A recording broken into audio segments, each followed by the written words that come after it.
బిడ్డ లగ్గం చేస్తున్నామంటే చుట్టూ పదూర్లు మాట్లాడుకోవాలనుకుంటారు చాలా మంది.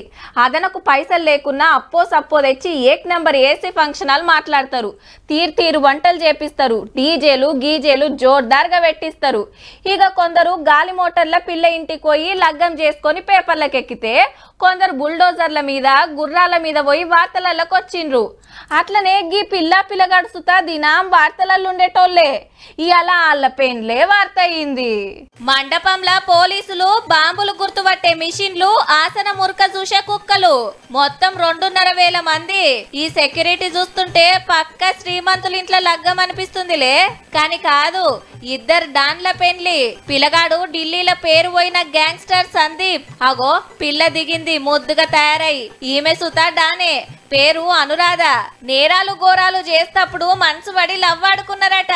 గాచారం మంచిగా లేక అరెస్ట్ అయ్యి అయ్యగారు అమ్మగారు చేరో జైలుకు పోయినరు. బెయిల్ మీద లేడీ డాన్ మొన్ననే బయటికి వచ్చింది.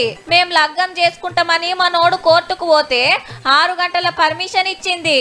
జోరుగా సెట్టింగ్ లేసి తయారు పెడితే పిల్లగాడు జైళ్ళకెళ్ళొచ్చి పుస్తే గట్టి వెళ్ళిపోయిండు. మరి గింత సెక్యూరిటీ ఎందుకంటే మున్పు గిట్లనే పర్మిషన్ ఇస్తే మస్కా కొట్టి పరారైండట. మళ్ళా గసొంటి కథలు పడకుండా పోలీసులు గింత బందోబస్తు పెట్టిరన్నట్టు. డాన్ల లగ్గం చేస్తానికి ఇంకెందరు డాన్లు వచ్చిండ్రో ఏ లొల్లి లేకుండా చూసుకోవాలి కదా. పిల్ల పాపలతోని సల్లగా బతుకున్రని దీవెనార్తి పెట్టి తుర్తిగా భోజనాలు చేసిపోవచ్చురు పోలీసార్లు. మామూలోనికి లేని భాగ్యం డాన్లకు దొరికిందని మీరేం రంది పడకుర్రి. డాన్ల లగ్గం అంటే ఆ మాత్రం ఉంటది మళ్ళా.